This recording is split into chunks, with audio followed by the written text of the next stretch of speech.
Hello friends, welcome to our channel. तो friends, आज के इस वीडियो में हम बात करेंगे हमारी एनटीए यूजीसी नेट पेपर 1 दिसंबर 2023 से रिलेटेड जो क्लास सीरीज़ है उसके क्लास थर्ड के बारे में, जहां पर फ्रेंड्स आज के इस वीडियो में भी हम कुछ एमसीक्यूज़ को डिस्कस करने वाले हैं। इसके अलावा फ्रेंड्स, अगर आप किसी भी गवर्नमेंट एग्ज़ाम की तैयारी कर रहे हैं तो उन स्टूडेंट्स के लिए भी ये वीडियो काफ़ी हेल्पफुल रहेगी। इसके अलावा फ्रेंड्स, अगर आप चैनल पर हर एक वीडियो की पीडीएफ जो है वो फ्री ऑफ कॉस्ट चाहते हैं तो उसके लिए आप हमारे Telegram group keep learning keep growing को ज्वाइन कर सकते हैं। तो हम डायरेक्ट अपने फर्स्ट क्वेश्चन पर चलते हैं, जहां पर आज का हमारा पहला क्वेश्चन है मार्क द करेक्ट कोड। तो फर्स्ट स्टेटमेंट के अकॉर्डिंग क्या है, 1882 में पंजाब विश्वविद्यालय की स्थापना की गई थी, यानी कि the Punjab university was established in 1882। और सेकेंड स्टेटमेंट के अकॉर्डिंग 1887 में इलाहाबाद में 5वें भारतीय विश्वविद्यालय की स्थापना की गई, यानी कि इन 1887 the 5th Indian university was established eight Allahabad. Friends, code आप अपनी स्क्रीन पर देख सकते हैं। इनमें से करेक्ट कोड है कोड ए। कोड ए के अकॉर्डिंग क्या है, बोथ, यानी कि दोनों स्टेटमेंट्स करेक्ट है। जहां पर फर्स्ट स्टेटमेंट के अकॉर्डिंग क्या है कि पंजाब यूनिवर्सिटी की स्थापना 1882 में की गई थी, तो ये स्टेटमेंट करेक्ट है। और सेकंड स्टेटमेंट के अकॉर्डिंग 1887 में इलाहाबाद में 5वें भारतीय विश्वविद्यालय की स्थापना की गई थी। तो फ्रेंड्स, ये दोनों स्टेटमेंट्स करेक्ट है। जहाँ पर सबसे पहले तो हम डिस्कस कर लेते हैं यूनिवर्सिटी ऑफ पंजाब के बारे में। तो यूनिवर्सिटी ऑफ पंजाब ये चौथी यूनिवर्सिटी है इंडिया की, जिसको फॉर्मली जो है कहाँ पर इस्टेब्लिश किया गया था, लाहौर में किया गया था, जो कि प्रेजेंट डे में पाकिस्तान में है। और कब किया गया था, 1882 में। इसके बाद यूनिवर्सिटी ऑफ पंजाब ये शुरू से ही बोथ, यानी कि दोनों टीचिंग और एग्जामिनिंग बॉडी थी, यानी कि पंजाब विश्वविद्यालय शुरू से ही एक शिक्षण और एक परीक्षा निकाय दोनों था। इसके बाद it was the first higher education institution in India in a majority Muslim area. और ये पहला उच्च शिक्षा संस्थान था इंडिया में, कहाँ पर, मेजॉरिटी मुस्लिम एरिया में। इसके बाद जे.एफ. ब्रूस, जिनका टाइम पीरियड रहा 1867 से 1933 तक, ये यूनिवर्सिटी के फर्स्ट प्रोफेसर थे हिस्ट्री के। नेक्स्ट पॉइंट में 1947 तक ब्रिटिश ने इस्टेब्लिश किया इंडिया में 496 कॉलेजेस को, 21 यूनिवर्सिटीज़ को, और जो लास्ट वन थी वो कौन सी थी, सागर यूनिवर्सिटी 1946 में। इसके बाद फ्रेंड्स हमारे पास ऑप्शंस में था यूनिवर्सिटी ऑफ इलाहाबाद। इसको इस्टेब्लिश किया गया था 1887 में, किसके द्वारा, एक्ट ऑफ पार्लियामेंट द्वारा। और इसको पहचान दी गई है किसके रूप में, इंस्टीट्यूट ऑफ नेशनल इम्पोर्टेंस के रूप में, इन शॉर्ट INI के रूप में।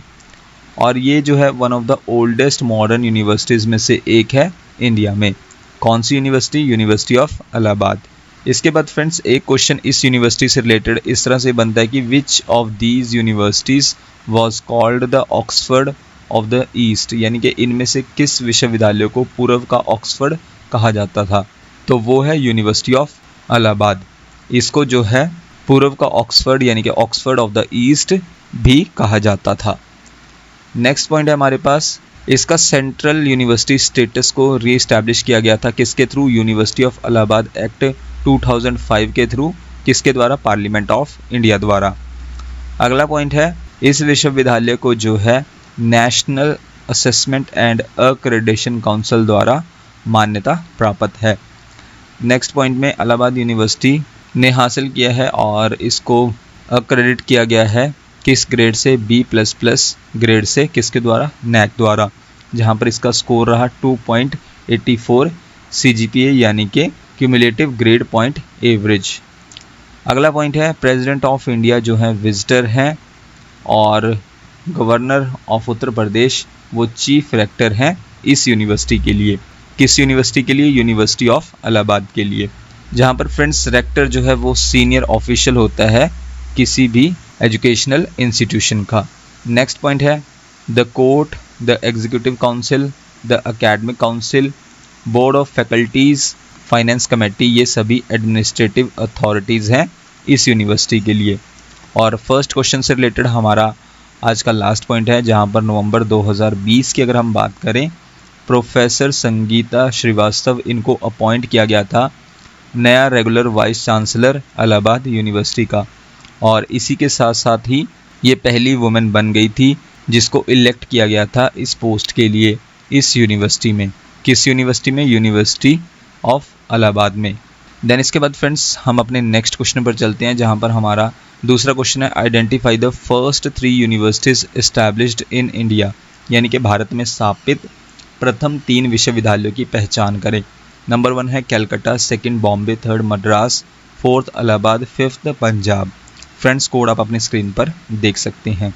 इनमें से वो पहली 3 यूनिवर्सिटीज़ हैं जिनको इस्टेब्लिश किया गया था इंडिया में, यानी कि करेक्ट कोड है कोड डी। कोड डी के according first, second, third. First पर है कैलकाटा, सेकंड पर बॉम्बे, थर्ड पर मद्रास। तो ये पहली 3 यूनिवर्सिटीज़ हैं जिनको इस्टेब्लिश किया गया था इंडिया में।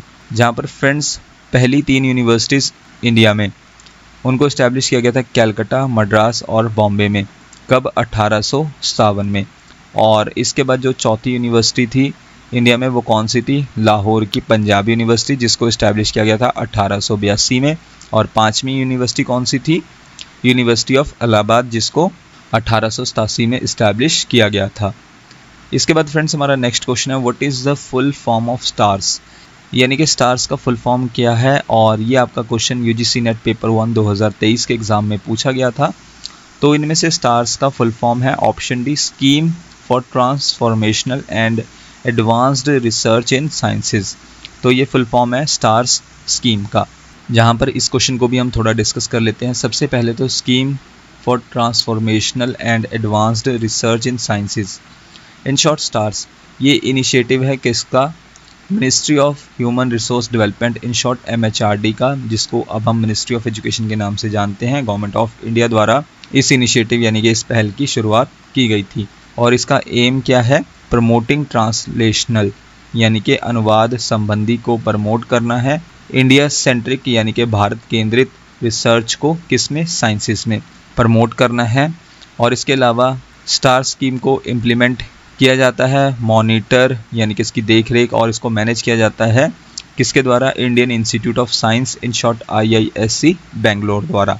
नेक्स्ट पॉइंट में इस स्कीम का ऑब्जेक्टिव क्या है? सपोर्ट करना है सोशली रिलेवेंट रिसर्च को, जहां पर जो है 6 बेसिक इसमें डोमेन्स को आइडेंटिफाई किया गया है, पहचान की गई है। और वो 6 बेसिक डोमेन्स कौन से हैं?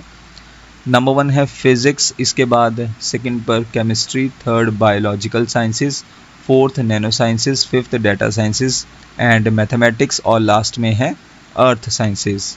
इसके बाद अगला हमारा पॉइंट है जहां पर हम एलिजिबिलिटी के बारे में बात कर लेते हैं इस स्कीम के लिए। तो परमानेंट फैकल्टी मेंबर्स जो कहां से बिलोंग करते हैं? हायर एजुकेशनल इंस्टीट्यूशन से। MHRD फंडेड टेक्निकल इंस्टीट्यूट्स जैसे कि Indian Institute of science, IITs यानी कि इंडियन इंस्टीट्यूट ऑफ टेक्नोलॉजी, इसके बाद IISERs यानी कि Indian institutes of science education and research, NITs यानी कि नेशनल इंस्टीट्यूट ऑफ टेक्नोलॉजी, और सेंट्रल यूनिवर्सिटीज़, और साथ ही साथ नॉन MHRD फंडेड इंस्टीट्यूशंस जिनका NIRF रैंकिंग 100 से नीचे रहा है ओवरऑल कैटेगरी में, या फिर NAAC द्वारा 3.26 का CGPA या उससे ज़्यादा हासिल किया है कॉलेजेस और यूनिवर्सिटीज़ ने। तो ये सभी जो हैं एलिजिबिलिटी हैं स्टार स्कीम के लिए। इसके बाद scheme for transformational and advanced research in science, in short star scheme, इसको लॉन्च किया गया था नेशनल साइंस डे वाले दिन 28 फरवरी 2019 को, किसके साथ? जहां पर 250 करोड़ की फंडिंग की गई थी 500 साइंस प्रोजेक्ट्स के लिए। इसके बाद फ्रेंड्स हम अपने नेक्स्ट क्वेश्चन पर चलते हैं। According to National Education Policy, in short NEP 2020, how much percentage of learners by 2025 through the school and higher education system shall have exposure to vocational education, in short NEP 2020 के अनुसार school और उच्च शिक्षा प्रणाली के माध्यम से 2025 तक कितने प्रतिशत शिक्षार्थियों को व्यावसायिक शिक्षा का अनुभव होगा? इनमें से वो है ऑप्शन डी एटलीस्ट जो है 50%, यानी कि कम से कम 50%। और फ्रेंड्स आज का हमारा लास्ट क्वेश्चन है question number 5। Hydrogen produced using solar energy is called as dash, यानी कि सौर ऊर्जा का उपयोग करके उत्पादित हाइड्रोजन को डैश कहा जाता है। ये भी फ्रेंड्स आपका क्वेश्चन पूछा गया था यूजीसी नेट पेपर 1 2023 में। इनमें से सौर ऊर्जा का उपयोग करके उत्पादित यानी कि प्रोड्यूस्ड हाइड्रोजन है ऑप्शन बी ग्रीन हाइड्रोजन, जहाँ पर फ्रेंड्स ग्रीन हाइड्रोजन इस हाइड्रोजन को प्रोड्यूस किया जाता है रिन्यूएबल रिसोर्सेज से, और वो सोर्सेज हैं जैसे कि विंड एंड सोलर एनर्जी, और किसके थ्रू, प्रोसेस के थ्रू, और उस प्रोसेस का नाम क्या है, इलेक्ट्रोलिस। देन इसके बाद फ्रेंड्स ग्रीन हाइड्रोजन को कंसीडर किया जाता है clean and sustainable energy source, किसके साथ, जिसका हाई इकोनॉमिक पोटेंशियल है और ये कोस्ट इफेक्टिवनेस है। यानी कि जो हरित हाइड्रोजन है उसको उच्च आर्थिक क्षमता और लागत प्रभावशीलता वाला एक स्वच्छ और टिकाऊ ऊर्जा स्रोत माना जाता है। और आज की इस वीडियो से रिलेटेड हमारा लास्ट पॉइंट है, as per National Green Hydrogen Mission के अकॉर्डिंग अगर हम बात करें तो मिशन का गोल क्या है, यानी कि इस मिशन का गोल क्या है, जनरेट करना है 5 मिलियन टन्स ग्रीन हाइड्रोजन का, किसके लिए, डोमेस्टिक यूज़ के लिए। तो फ्रेंड्स ये थी आज की हमारी वीडियो जिसमें हमने कुछ MCQs को डिस्कस किया। नेक्स्ट वीडियो फ्रेंड्स आपको जल्दी चैनल पर मिल जाएगी। So thank you friends for watching this video.